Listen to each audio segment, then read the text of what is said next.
네, 안녕하십니까. 이상민 작가입니다. 오늘은 목차 잡기에 대해서 좀 설명을 좀 드릴게요.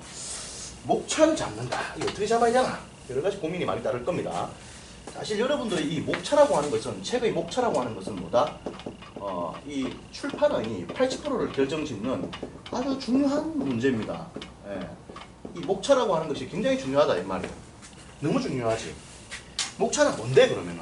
뭔데? 집으로 비유하면은 이 집의 뼈대입니다. 뼈대. 집의 기둥이야. 기둥. 그리고 원고잖아요. 원고 쓰잖아요. 원고 쓰는 것은 콘크리트입니다. 콘크리트는 네. 이게 원고라고. 이게 원고라고. 그러니까 여러분들이 책 쓰는 거는 뭐냐면은 진짜 이 목차가 너무나 중요해요.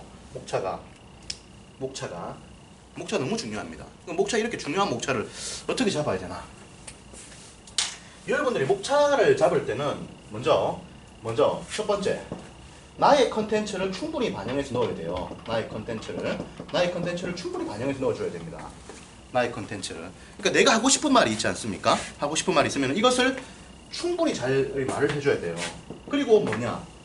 경쟁 도서를 여러분들이 잡을 수 있어야 돼요. 경쟁 도서를 이길 수 있는 그런 책을 써야 됩니다. 이길 수 있는 책. 그러기 위해서, 경쟁 도서를 이기기 위해서 여러분들이 나의 컨텐츠의 장단점과 상대방 컨텐츠의 장단점을 면밀하게 파악을 하고 분석을 할 필요가 있어요. 그래서 여러분들이 책을 쓸 때 언제나 지피지기를 기억해야 됩니다. 지피지기를 기억하고 이렇게 해서 책을 써야 되지, 그냥 여러분들이 하고 싶은 말만 하면 안 돼요. 책을 쓰실 때는 여러분들이 글을 쓰는데 이것을 항상 기억해야 됩니다. 내가 보면 뭐가 되는가? 이거 내가 보면 일기장이 되는 거예요. 알겠습니까? 책을 쓴다. 이것은 뭐냐? 남이 보는 겁니다. 남이 봐야 뭐가 되는데? 책이 되는 거예요. 항상 이 관점을 좀 기억해야 됩니다. 책을 쓸 때는 남이 봐야 돼. 남이 본다는 건 여러 가지 의미가 있어요. 어떤 의미가 있는데? 사람들에게 만족을 줘야 돼. 그죠? 가치가 있어야 돼. 그죠? 이런 걸 줘야 된다고. 그래서 여러분들이 책을 읽는 데는 시간과 돈과 그리고 열정이 필요합니다. 이런 것에 대한 가치보다 더 우위에 있어 줘야 되는 거야. 그러지 않으면 책을 누가 보겠나? 볼 사람이 없다 이거야. 그러면은 만족을 시킨다, 가치를 준다. 뭘 주겠다는 건데 도대체? 뭘 주겠다는 거야? 인간을 둘러싼 모든 이익은 뭐가 있느냐? 성장과 인간에 대한 성장, 그리고 평안에 대한 이익입니다. 이거 외에는 어떤 이익도 없어요. 이쪽으로 집중해서 책을 쓰는 거야. 하나에 집중해가지고. 그렇게 해서 책을 쓰는 거예요. 그렇게 해야 되고. 그리고 여러분들이 경쟁 도서를 분석을 이렇게 해주고, 그리고 나서 책을 쓴다고 했을 때 또 뭘 고려해야 되느냐? 베스트셀러. 시대 상황도 고려해야 돼요. 시대 상황도. 베스트셀러가 되려면은 시대 상황이 뒷받침돼야 돼. 이런 것도 고려해서 목차를 잡아야 됩니다. 예? 다시 말해서 대한민국의 문화라든지 이런 것들을, 트렌드라든지 이런 것들을 고려하지 않으면 안 돼. 이런 걸 고려해야 돼요. 그래야 베스트셀러가 됩니다. 그리고 여러분들이 목차를 잡을 때는 누가 읽을 건가? 즉 타켓 독자에 대한 고민을 해야 돼요. 타켓 독자에 대한 고민을 해야 돼요. 책을 읽는데 뭐 예를 들어서 아무 고민 없이 그냥 쓰면 안 돼요. 내 책을 누가 읽을 건가에 대한 고민을 해야 된다고. 누가 읽을 건가? 엄마가 읽을 거다. 이런 100% 망해요. 왜?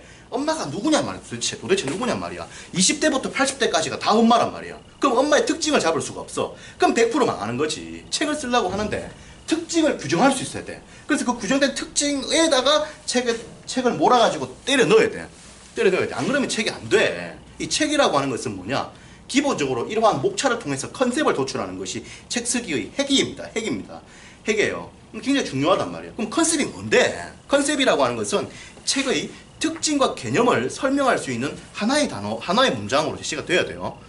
다시 한번 뭐라고? 컨셉은 뭐라고? 책의 개념과 특징을 한 문장으로 표현을 해야 돼요. 동시에 독자들이 구매할 수 있는 포인트도 담아내야 됩니다. 이 두 가지가 동시에 다 담겨야 돼. 안 그러면 컨셉으로 생명성이 없어. 뭐라고요? 다시 한 번 더. 책의 특징과 독자들의 어떤 요구치, 시장에 판매될 수 있는 시장성, 이런 것들을 같이 잡아내야 된다고. 이것이 컨셉이라고. 이 컨셉을 우리가 목차에서 잡아내야 된다고. 안 그러면 안 된다고. 그리고 타겟 독자, 넓게 잡으면 망해요. 넓게 잡으면 망한다고. 엄마 이래 잡으면 안 된다고. 몇 살부터 몇 살 자녀를 둔 엄마, 5세 이하의 자녀를 둔 엄마, 이렇게 하면 잡히잖아. 특징을 잡아줘요. 특징을 잡아줘야 돼요. 그래서 그렇게 해야 된다. 그래서 여러분들이 목차를 잡을 때는 먼저 나의 컨텐츠를 충분히 담아내야 됩니다. 내가 마케팅 공부 많이 했으면 마케팅에 대한 책을 써야 돼요. 그리고 마케팅에 대한 책을 쓸 때 내가 알고 있는 지식을 총정리해서 담아내라 이 말입니다. 그리고 경쟁도서를 이길 수 있는 그런 책을 써야 됩니다. 철저하게 분석을 해봐야 돼. 어떻게 분석할 건데? 읽어야지. 읽어서 분석해야지. 그래가지고 그 책이 왜 이 책이 잘 되는가 안 되는가에 대한 그런 감을 잡아야 돼요.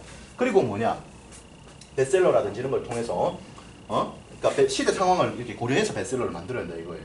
그죠? 그리고 타겟 독자, 책을 누가 읽을 건가 이에 대한 개념을 확실하게 세워야 돼. 정의를 확실하게 해야 돼.